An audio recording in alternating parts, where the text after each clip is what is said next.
Leadership is taking people on a journey where there's a vision, guidance and purpose. Good leaders lead with the heart as well as the head. Leadership means doing the right thing for the right reason, no matter how difficult it might be. You're listening to Leadership Unwrapped, a podcast where you will hear from people who are living leadership every day. Have you ever wondered what really good leadership is about? Well, if you have, this is the podcast for you. Hello, I'm Niamh. And I'm Patricia. And welcome to Leadership Unwrapped, a podcast where we talk about all things life and leadership. Yeah, so we're really delighted to be here, and it's really going to be insightful to hear from people who are involved in leadership from all walks of life, what we call together everyday leadership. When you stop and think about it, you really can't escape leadership, no matter what aspect of your life it is. If it's in your personal life, your work life, if you are leading or being led, it's something that we can all relate to. So we hope to share some really interesting conversations with you about this whole idea of leadership throughout this podcast. Yeah, I think that people think that leadership is for some people and not for others, and that there's a particular characteristic that you need to have for leadership, or they think, oh, that's not for me. Or people are really just drawn to leadership and it's something that they really want to do. But those kind of binary ways of thinking really don't help in our understanding of leadership, because everyday leadership is about people stepping up in different ways, stepping forward in different ways. Maybe it's about the development of thought. Maybe it's action to support or help other people to do better in the world. Maybe it's pieces where we help people go lightly, or maybe we see a gap where somebody needs our help and we step forward and we do that kind of work. And that's leadership too. It's not all about being the CEO of a huge company, which is also important, obviously, but it's not all about that. And hopefully this podcast is going to shine a light on some of that amazing work that's happening all around us and get us to think a little bit more differently about leadership. Yeah, there are definitely plenty of different ways to lead. And it's interesting that you said about, not everyone thinking that they are a leader. I think it's definitely true. And I bet if we were to ask the people that we hope to interview in this podcast, if they thought they were going to be a leader from a young age, not many of them would probably say yes. Same would be for myself and my own journey. I never would have imagined that I would have stepped into leadership. Surprisingly, I might sound like I like to be out there, but I quite like being quieter and leading from the middle and sometimes from the back, not always from the front as a leader of a group or an organization would do. But sometimes you're thrown into leadership or you arrive there or it emerges for a variety of different reasons. And I wonder sometimes if people think that you're either born to leadership or you're not, but I don't believe in that at all, actually. I think there are characteristics that you can learn. There's support that you can get to become a better leader. And maybe just that whole idea of that single charismatic big personality leader has done a lot of damage to how we think about leadership these days. And I think this podcast might unpack some of that. Definitely. I can't wait to hear about what our guests are going to have to say. So as this podcast goes on, you're going to hear from who we think are amazing people, everyday leaders from all different walks of life. We both work in education, obviously, Niamh, but we're not just talking about people in schools or educational leadership. We're hopefully going to bring you stories of who we think are amazing people who've changed people's lives by small everyday leadership moments. So maybe you might tell our listeners a little bit about why you're looking at leadership and what's drawn you to do that kind of work and that kind of research, because you've dedicated a few years to it now with a few years more to go. So do you want to tell us a little bit about that? Researching leadership and educational leadership specifically is definitely a big endeavour, having done it for 2 years now and hopefully for plenty of years to come. But it was an easy choice in a way because it's always something that has really interested me.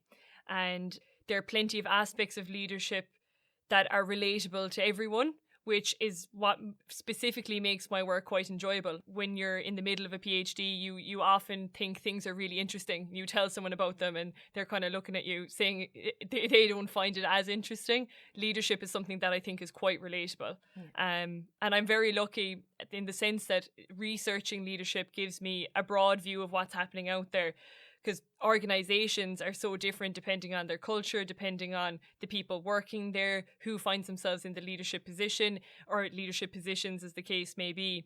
And because that, it gives me a chance to look at these organizations in an unbiased way and to really learn from that. So it's been great. Yeah, I think that's pretty great to bring that kind of different way of thinking or different lens to what we're looking at in relation to leadership is really important, because we've got quite traditional ways of thinking about it.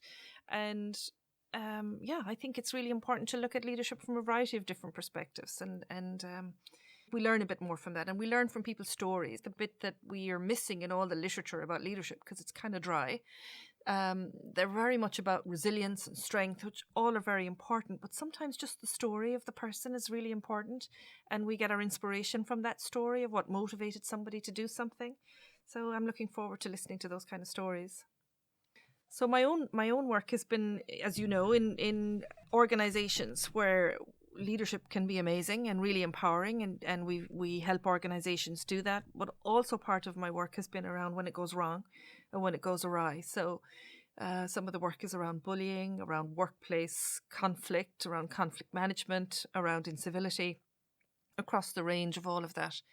And the more that I've looked over the years, I've spent about 20 years now researching this field, and the more that I look at it, I'm always brought back to one point, and it's about how leadership happens in the organization, because how that leadership happens has a bearing on whether it will be tolerated or it can continue. So if in the organization, for example, a person is uncivil to another on a consistent basis, and a leader knows that and says, oh, that's just the way the person is, that's just their personality, in a way they're giving permission for the culture to be like that. And we don't, as leaders, often think about that. We might think it's just an issue between two people, but it's not really. It's much bigger, because it influences the culture. So we have a lot of responsibility on our shoulders when we're leaders, and we need to think a bit about that. From what you've said there, and also from working with you in some of the projects, I know you've seen firsthand how leadership can go wrong as well as how it can go right. So if you were asked what are the characteristics of good leadership, what would you say? I think that's a great question, and I think there isn't a single answer to that, but there are certain characteristics that are really important, and integrity is one of them. And we talk a lot about integrity, but lived integrity every day means doing the right thing, even if it's more difficult for you to do it as a leader. And leadership isn't about ego. Shouldn't be about how a person wants to develop themselves further. That's part of the journey of a leader, but that's not the focus of leadership. The focus of leadership is to make the space safe for everybody else. So integrity is really, really important. Trustworthiness, being trustworthy, so that you know that when somebody comes to you, that they can share what they need to share, that you're not going to be telling that to everybody, and you're going to do the right thing, as I've said before. But one of the pieces around trustworthiness that people don't think enough about in leadership is about being trusting for the other person. So if you're serious about building the capacity of other people to be leaders, and we're hearing a lot about that now in the leadership research, then you have to trust that people can do that. You have to be trusting of them and give them permission to make decisions and to move forward in the organization themselves. I think consistency and being honest is really important. Well, I think the research I'm doing ties in a lot with what you're saying there about sharing leadership and building the capacity of others. As the workplace are evolving, it's just becoming impossible for one person to do all of the leadership duties in a complex system, in a complex organisation, in a complex life. It's just not possible to do it all. I agree. What I've seen in my research is just people suggesting more and more shared leadership moving towards that space.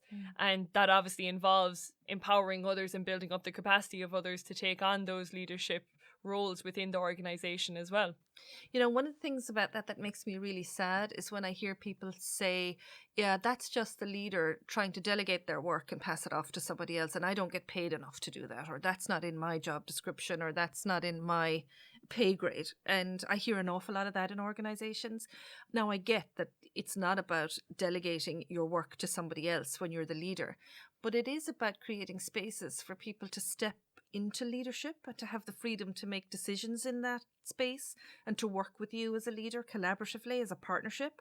These are things in an organisation, though, that need to be really thought out. You can't just, as a leader, decide I'm doing shared leadership and not tell everybody what the agenda or the value system of that is, because people need to buy into it. They need to feel that it's honest, that it's the reason for it is good. It's not about delegation. It's about sharing, because the wisdom of the many is far better than the wisdom of one person, which is a really good value to have behind leadership. There's a bit of work in organizations to be done around that, I think, if we're going to move forward in that space, and I think we should. Yeah, it's a very difficult space to navigate, and I think something important for leaders to remember is that there's, well, unless someone else knows it, I know no one fixed solution for leadership, and leadership is something different for everyone, and what works for one person might not work for another person. It's very important to think about what suits you as a leader as well as what suits your organization as well, and go from there. Yeah, it can take a little bit of time to grow into that. You know, when you take on a leadership role first, you're trying to figure out how to do that. I think you can learn as much as you want to from books, but you actually need to think about what is my value system and how am I going to lead, and what I do needs to be in tune, or what I call congruent, with my value system in order for a sustainable leadership practice to happen.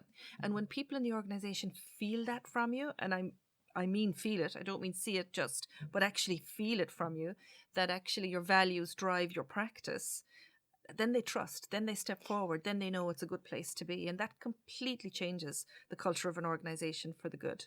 Yeah, completely agreed. I mean, it's just a very personal thing, leadership. I mean, you spoke about you can learn as much as you want from the books, and obviously, as both of us working in academia, definitely see the value in that. But there's so many leadership theories out there. There's transformational leadership, transactional leadership, distributed leadership, and it is impossible to do them all. You know, there are values in each of them that can be drawn and pulled together in order to inform your own leadership style. It's easy to find that a bit overwhelming as well. Yeah. So I do think it's important to fair enough, look at all these the research out there and read the books, but also, as you said, to just put it back into your own practice and figure what works for you. Yeah, for this podcast, Niamh, I'm excited about maybe that we might translate some of that we can take that theory and actually then just look at everyday leadership in action and transpose it a bit so that it's less off-putting for people, which I think will be fun to do. And I'm always influenced by Plato, the philosopher. He talks about holding the one and the many. There isn't just one way. There isn't just one way of being. But there are many different ways. And the greatest thing we have in the way that we think now in the world is that we're able to pull from so many different ways of thinking and put them together to create what works really well for us. It's like a fabulous recipe. A good leader knows that and reflects on what are the pieces that are going to work for me that I know I can, to use Sheryl Sandberg's phrase, lean into and make it work for the people in my organization so that it's a happy place to be. You know, work consumes so much of our lives. We spend so many hours at work. We get so much meaning from work. People don't think about that enough. But David Whyte, the poet, would often talk about how much of our life meaning is bound up in our work. So if we're spending all that time on that, well, then we really need good leadership in that space so that we can be enhanced and, yes, dare I say, happy in the world of work. And hopefully from interviewing people from a variety of different contexts, as you spoke about earlier, we're going to get a really varied and insightful set of conversations for this podcast. Yeah, I'm really excited about that. I'm really excited to bring different forms of leadership, not just being the CEO of an organization or the principal of a school, who we really want to hear from, but people who have done what I think and you think, and hopefully others will message us and tell us who they might like to hear from too, but who've just shown leadership when they've come across a vacuum where leadership was needed. And that's the exciting thing about being human, is that we can step into that when we see the gap. So we're looking forward to chatting to them and learning from them. Yeah, there's always more to learn. Yeah. So we hope you've enjoyed listening to us. I hope you're getting a sense of who we are and the values that we bring to our work. We're really, as we've said, excited about this podcast. We're new to podcasting, so we're going to ask you to be patient with us as we come to terms with it. But we think we've got a really nice message for you to hear. And maybe as we end, one of the things that I think is really important is that we don't tell people enough when they do good or when they're doing amazing work. So if you're working with a good leader or somebody who's doing their best, they mightn't always get it right. But if you come across that this week, send them an email or just tell them you've done really well there and thank you for that. Because people often think that leaders don't need to hear that, but leaders are humans too. They need to hear it as well. So send a good message out into the world this week to a positive leader, and we look forward to chatting to you soon.